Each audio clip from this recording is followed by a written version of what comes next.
நடிகர் விஜய் மனம் தளர்ந்து மனம் குன்றி மனம் வேதனைப்பட்டு ஒரு வீடியோ வெளியிட்டிருக்கிறார். நான் கரூர்ல பேசணும் போது இந்த விபத்து நடந்திருக்கூடாது.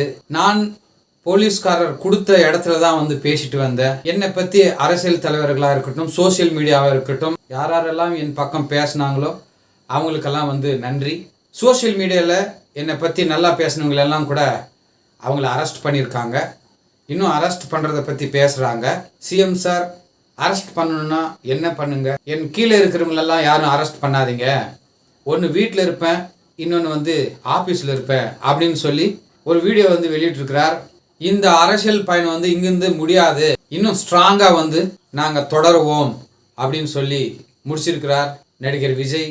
அந்த இடத்துல நான் இல்லை ஏன்னு கேட்டா, எதனா இன்னும் அசம்பாவிதம் நிறைய நடக்கும்ன்றதுனால தான் அந்த இடத்துல நான் நிற்க முடியல, வாபஸ் வந்துட்டேன்